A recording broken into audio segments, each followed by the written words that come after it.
Dear friends, क्या आपको पता है कि सुप्रीम कोर्ट का नया जजमेंट LGBTQ कम्युनिटी को लेकर क्या रहा है एंड कि क्यों आपने देखा होगा कि कई बार जो मेडिसिन्स हैं उनका रेट हर जगह एक अलग आपको प्राइस देखने को मिलता है।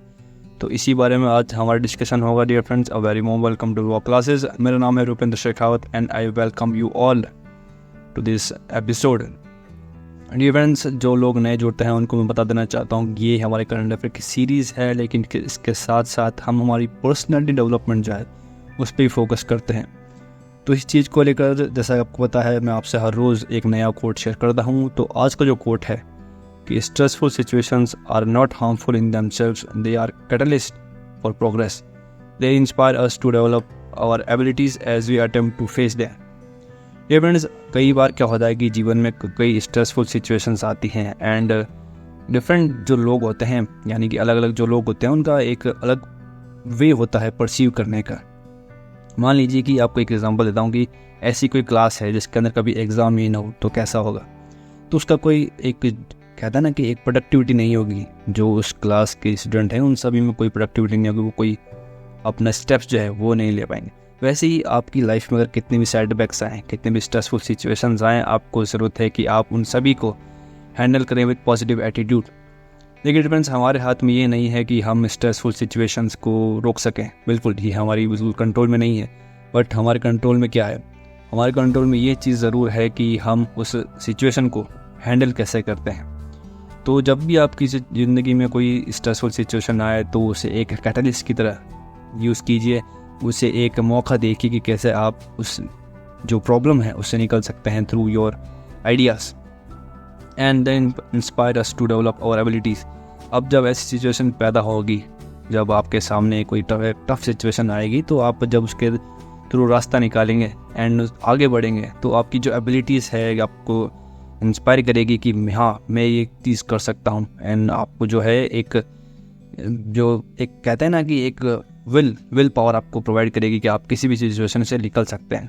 तो कभी भी आपकी ज़िंदगी में कोई स्ट्रेसफुल सिचुएशन आए तो don't worry about that, because ये आपके हाथ में नहीं है। आपके हाथ में क्या है कि आप उस स्ट्रेस को या सिचुएशन को पॉजिटिवली हैंडल करें। ये इस तरह इसको आप एक एग्ज़ाम की तरह भी ले सकते हैं। जैसे मैंने बताया ना कि किसी की भी ज़िंदगी ऐसा नहीं हो सकता कि स्ट्रेस ना है। बिल्कुल हर किसी की ज़िंदगी में कोई ना कोई स्ट्रेस ज़रूर है। बस जो आइडिया है, मेन मोटिव है, आपको यही रखना चाहिए कि मैं उस सिचुएशन को कैसे हैंडल करता हूँ। तो डियर फ्रेंड्स, ये था आज का कोट। आई होप कि आप इस चीज़ को अपनी लाइफ में ज़रूर इम्प्लीमेंट करेंगे। Now let's move towards the question of the day. आज का सवाल है कि India's territorial water extends into the sea up to how much distance from the coast baseline. अब डियर फ्रेंड्स, जैसे आपको पता है कि हम एक जगह से जो दूसरी जगह जाते हैं तो 1 किलोमीटर के अंदर डिस्टेंस नापते हैं। तो वैसे ही जैसे आपको पता है कि हमारी जो इंडिया की बाउंड्री है, जैसे कि राजस्थान, पंजाब, हरियाणा, जम्मू कश्मीर, तो ये बाउंड्री है एंड उसके बाद में पाकिस्तान जो स्टेट है वो शुरू हो जाता है। तो ऐसे ही हमारी जो कोस्टल बाउंड्रीज हैं, आपको बताना है कि वो कितने दूर तक फैली हुई है। यानी एक तो हमें पता है कि ये एक कोस्ट लाइन है, यानी गुजरात का कोस्ट है, महाराष्ट्र का कोस्ट है या कर्नाटक का कोस्ट है। बट उस कोस्ट के आगे, यानी जहाँ पे ज़मीन ख़त्म होती है, उससे कितना आगे तक इंडिया की बाउंड्री है, तो ये चीज़ आपको मुझे बतानी है इन द कमेंट सेक्शन बिलो। और उसके साथ साथ में आपको मुझे भी बताना है कि जो डिस्टेंस है वो कौन सी यूनिट में नापा जाता है।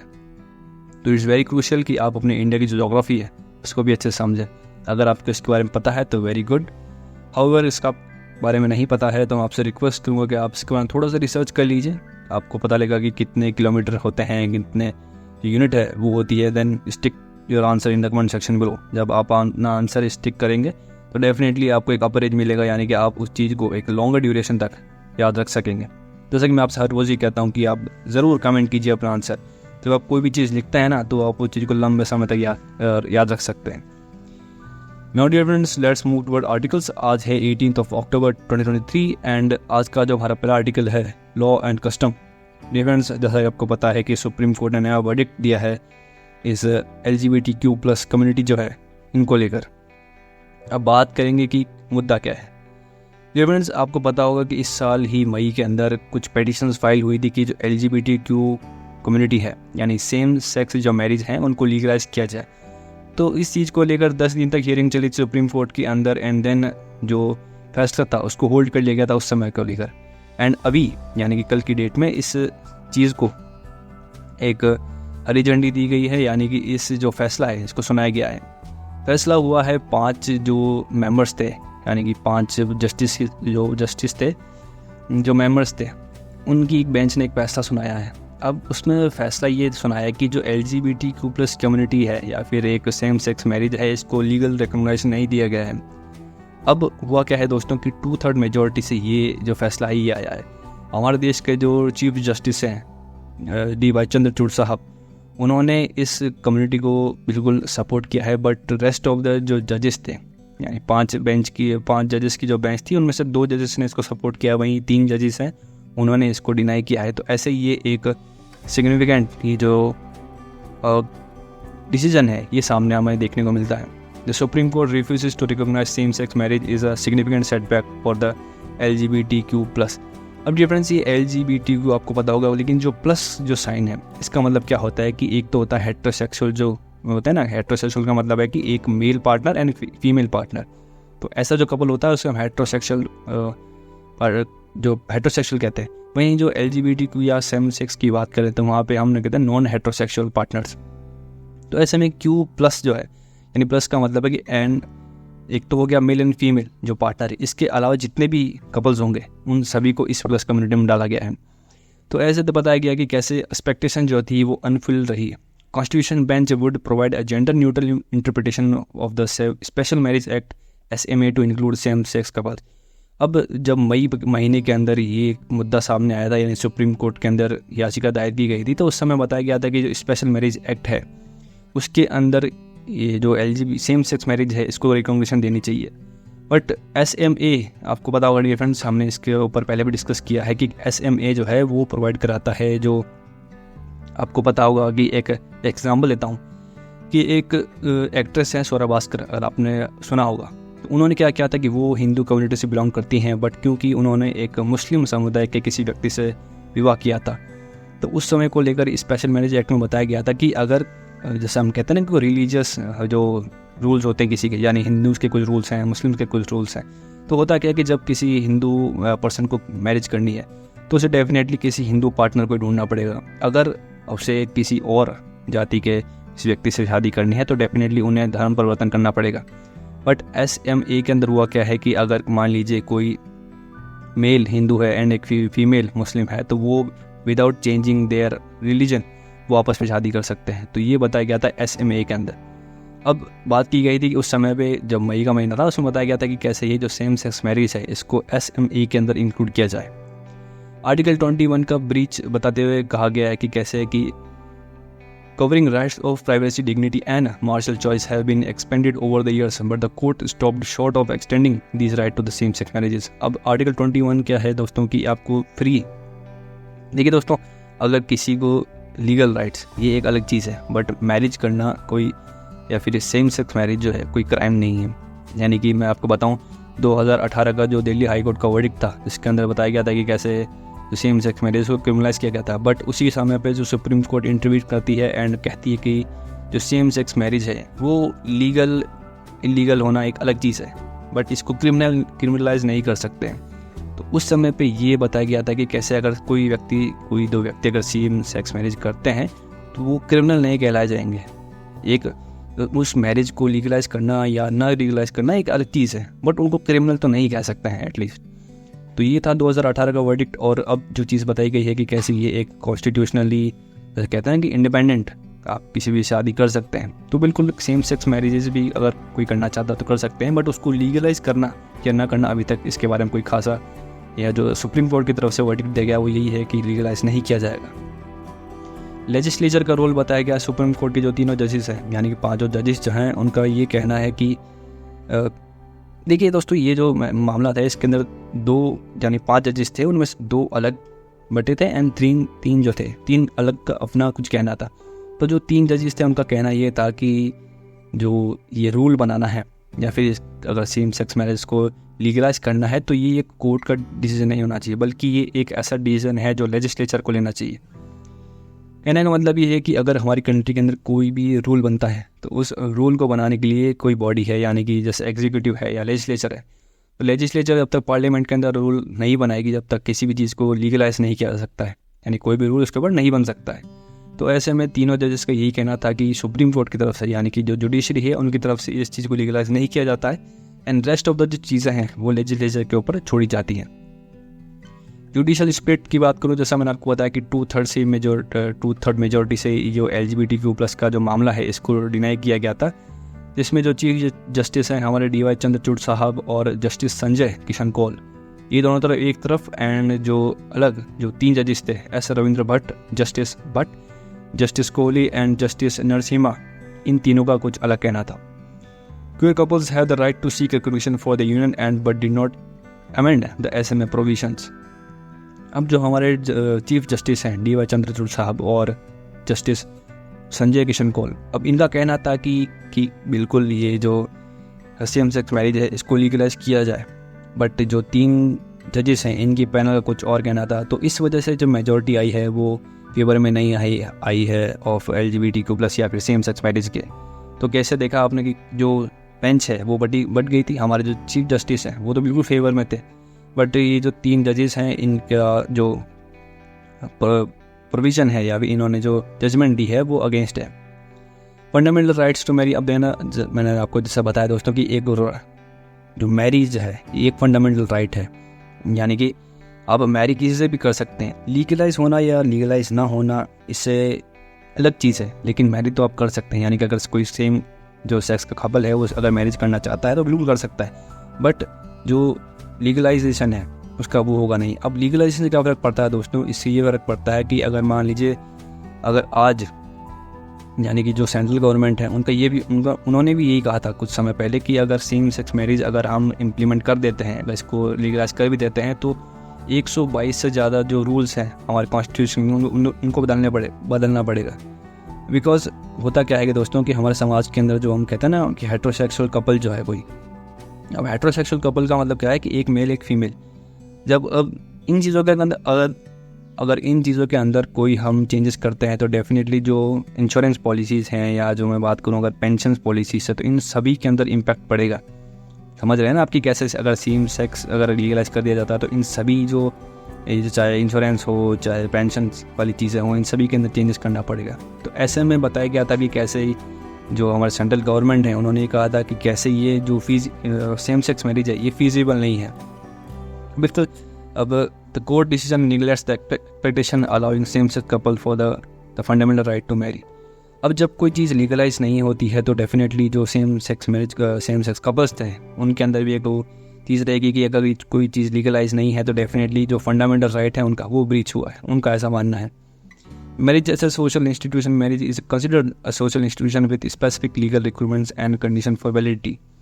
अब हमारे समाज के अंदर दोस्तों एक चीज़ यह है कि अगर कोई कपल अगर हेट्रोसेक्सुअल है यानी कि एक फीमेल एंड एक मेल पार्टनर है तो दैट इज़ नॉर्मल, एंड इसके अलावा कोई भी कपल है सेम सेक्स मैरिज का, चाहे वो लेस्बियन, गे, बाइसेक्सुअल कुछ भी हो सकता है, तो उन सब चीज़ों को लेकर एक धारणा यह है कि ये एक नॉर्मलाइज नहीं चीज़ें हैं, यानी कि जो बाकी कपल्स हैं वो नॉर्मलाइज नहीं है।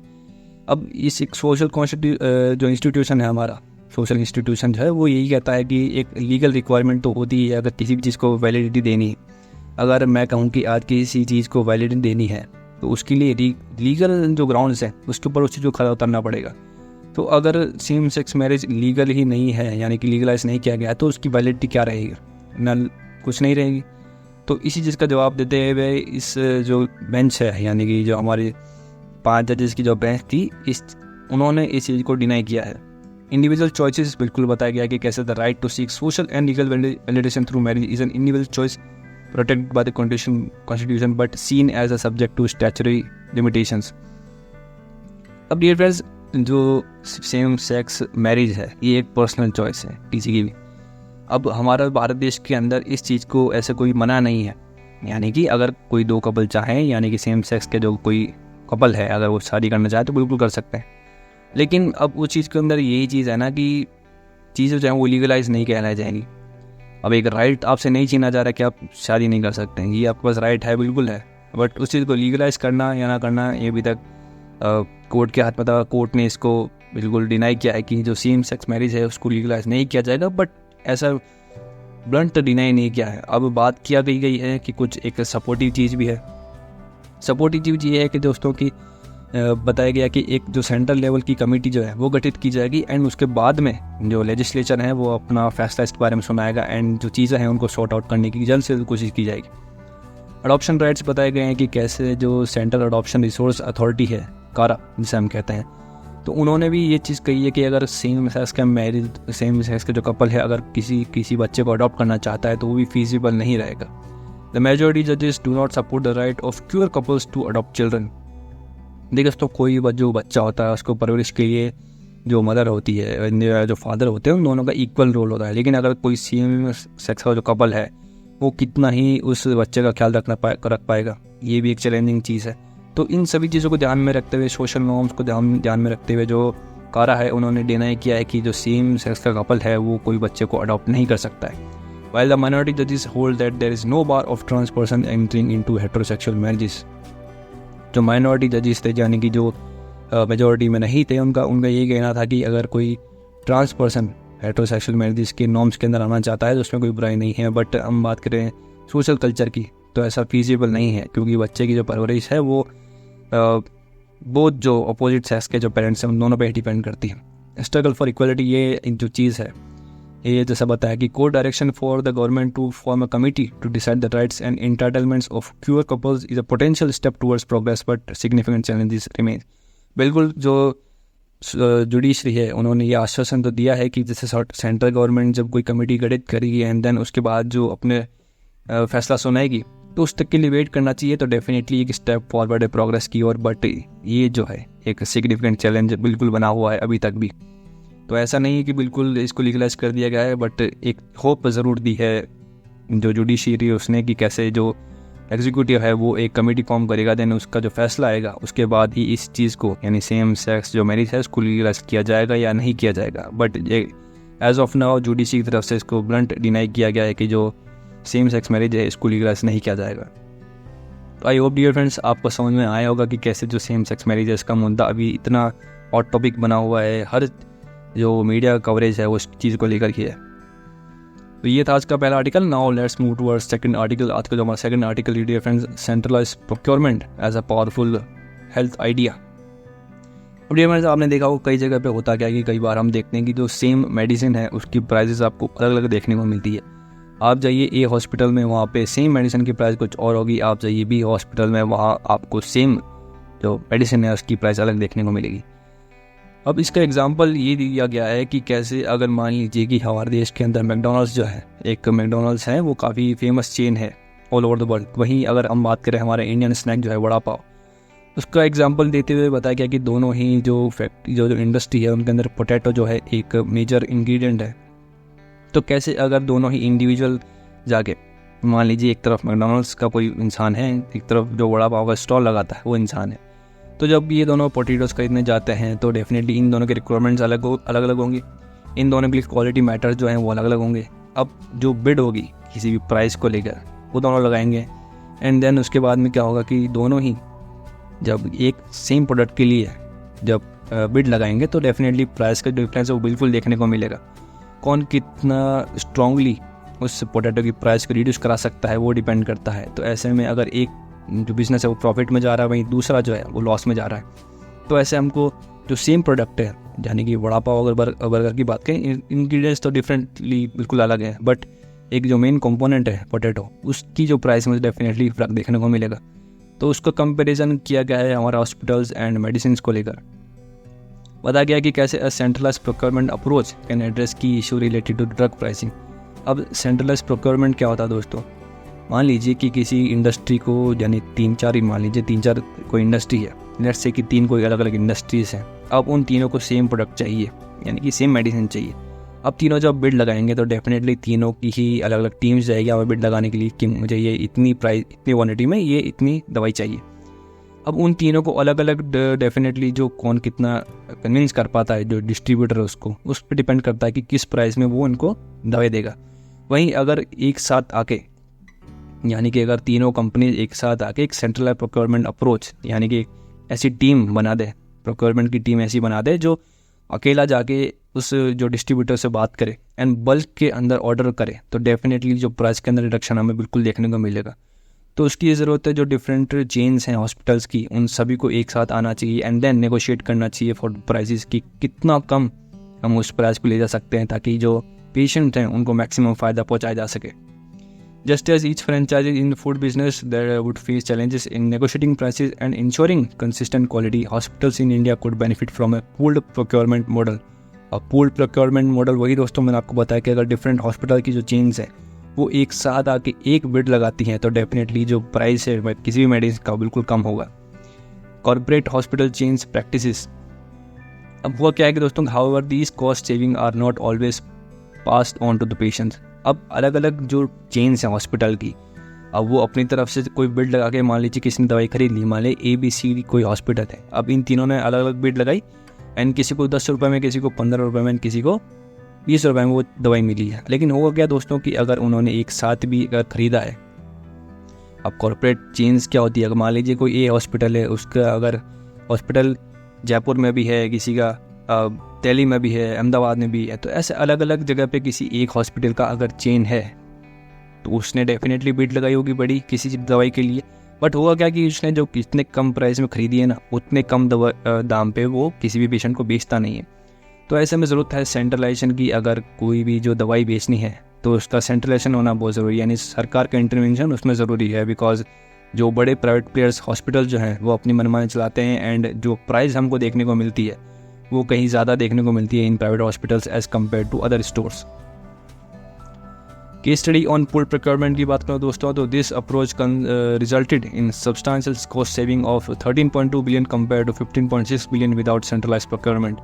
अब बिल्कुल जो हम देख रहे हैं कि कैसे 13.2 बिलियन एक तरफ और दूसरी तरफ 15.6 बिलियन का जो फ़र्क है हमें साफ देखने को मिल रहा है कि जहाँ हम ये चीज़ जो है ना कि बल्क में ऑर्डर करें, अगर बल्क में ऑर्डर करेंगे तो डेफिनेटली सेविंग्स कितनी होगी, 15.6। वहीं अगर इंडिविजुअली अगर हम बात करें कि कोई हॉस्पिटल अलग अलग जाके किसी दवाई की बिड लगाते हैं तो उन्हें फ़ायदा कितना हुआ 13.2, तो डेफिनेटली ये जो 2 मिलियन का फ़र्क है वो साफ हमें देखने को मिलता है। तो कैसे हमें ज़रूरत है कि हम एक पूल्ड जो है ना प्रोक्योरमेंट मॉडल उसको अपनाएं।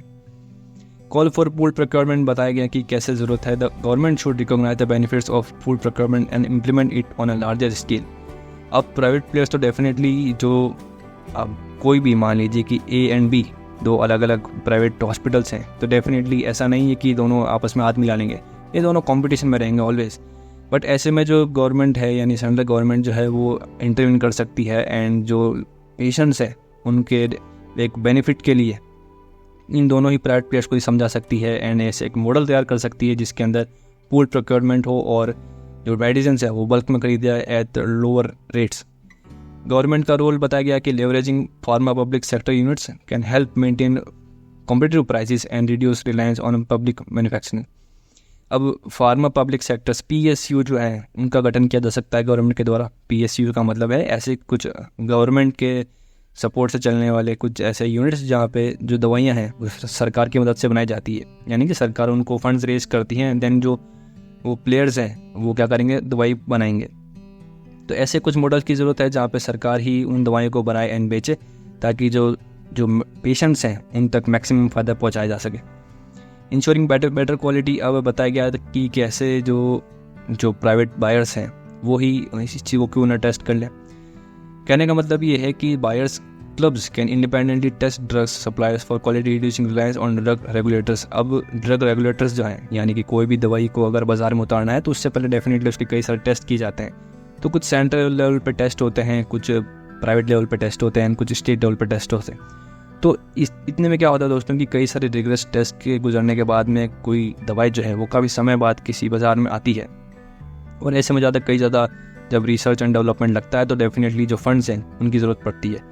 तो इन सभी को कम करने के लिए बताया गया है कि जो भी बिड दे के ख़रीदने वाला है, यानी कि जो प्राइवेट प्लेयर किसी उस बिड लगा के किसी दवाई को खरीदने वाला है तो वही उस दवाई का टेस्ट क्यों ना कर लें। उससे होगा कि डिफरेंट लेवल की जो टेस्टिंग है उससे बचेंगे और डेफिनेटली जो एक रिसर्च एंड डेवलपमेंट पैसा जाने वाला था वो पैसा बचेगा एंड उसको और कहीं जो पेशेंट्स की जो कहते हैं ना बेनिफिशरी उसमें खर्च किया जा सकता है। Centralized procurement as a solution. Centralized or pooled procurement is presented as a simple yet powerful idea that can reduce healthcare costs, optimize fund allocation and ensure availability of life-saving drugs in India. अब मैं आपको जैसा पूरे इस discussion में आपके साथ discuss कर रहा हूँ कि कैसे एक पूल प्रोक्योरमेंट, यानी कि अलग अलग ना लेके एक पूल बना के, यानी कि एक टीम बना के उस दवाई के लिए बिल लगाएं। एंड डेफिनेटली जब कोई भी चीज़ हमको पता है कि हम बल्क में खरीदते हैं, आपको बता रहे हैं, आप कोई भी चीज़ अगर होलसेल में खरीदते हैं तो सस्ती मिलती है, तो वैसे ही अगर दवाइयों की भी कोई चीज़ है, यानी कि दवाइयाँ अगर खरीदनी है, तो डेफिनेटली अलग अलग प्लेयर्स जो हैं वो एक साथ आके एक ही बिल लगाएं। एंड डेफिनेटली जो प्राइस है उसकी बिल्कुल कम होगी, और जो पैसा बचेगा उसको हम खर्च कर सकते हैं किसी फंड लोकेशन के अंदर, या फिर लाइफ सेविंग ड्रग्स जो हैं उनको और ज़्यादा इम्प्लीमेंट या अच्छा बनाने की ओर। तो ऐसे ज़रूरत है हमें एक सेंट्रलाइज प्रोक्योरमेंट की। तो ये था आज का सेकंड आर्टिकल, और आज की जो कुछ हेडलाइंस है डियर फ्रेंड्स, या फिर करंट अफेयर्स आप कह सकते हैं, कि हमारे देश के पीएम मोदी जो है उन्होंने एक लॉन्ग टर्म ब्लूप्रिंट अमृत काल vision of 2047 for India's maritime economy, ये ब्लूप्रिंट दुनिया हमारे देश के सामने रखा है कि कैसे जो ब्लू इकोनॉमी है उसको बूस्ट किया जाएगा, या मैरीटाइम इकोनॉमी है उसको बूस्ट किया जाएगा बाय 2047 इन दिस अमृत काल विजन। वहीं दूसरी हेडलाइंस है कि president give away film awards, actor Waheeda Rehman gets Dada Saheb Phalke award. अब ये जो आप बैकग्राउंड में देख रहे हैं, एक तरफ हमारे देश की प्रेसिडेंट है एंड दूसरी तरफ जो है वो एक्टर है वहीदा रहमान, इनको दिया गया है इस साल का दादा साहब फाल्के अवार्ड। अब दादा साहब फाल्के अवार्ड क्या है दोस्तों, ये हमारी जो बॉलीवुड इंडस्ट्री है इसके अंदर सबसे बड़ा जो एक अवार्ड होता है वो है दादा साहब फाल्के अवार्ड। और इस साल के एशियन पैरा गेम्स के अंदर हमारी भारत देश ने भेजी है 446 मेंबर्स की कंटिजेंट। अब हमारी तरफ से best of luck to the team. वहीं आशुतोष शर्मा जो है रेलवे के, उन्होंने 11 बॉलों 50 बनाकर युवराज सिंह का रिकॉर्ड तोड़ दिया है। वही सैयद मुश्ताक अली ट्रॉफ़ी जो क्रिकेट की ट्रॉफ़ी होती है डोमेस्टिक लेवल पे, उसके अंदर उन्होंने 11 बॉल के अंदर 50 बना दी है एंड युवराज सिंह का जो इंटरनेशनल रिकॉर्ड है उसे बिल्कुल तोड़ा है।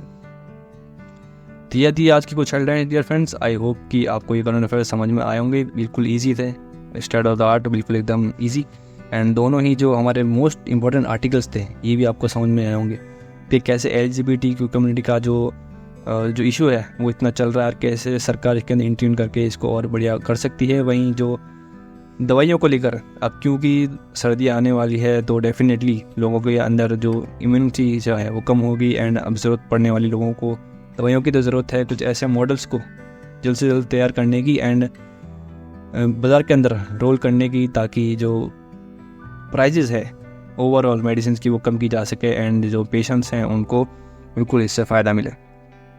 तो या that's it, that's wrap up today's episode of Rock Classes dear friends. अगर आप अभी तक बने हुए हैं, अभी तक आप वीडियो देख रहे हैं, तो उसके लिए thank you so much. Video को लाइक नहीं किया है तो please give it a thumbs up. अपना कोई भी सवाल हो, आपका कोई भी सजेशन हो और आपका जो आंसर है वो please do let me in the comment section में। शेयर कीजिए इस वीडियो को, इस एपिसोड को, इस पूरे जो प्लेलिस्ट है महीने की, इसको अपने डियर फ्रेंड्स के साथ, फैमिली मेम्बर के साथ बिल्कुल शेयर कीजिए।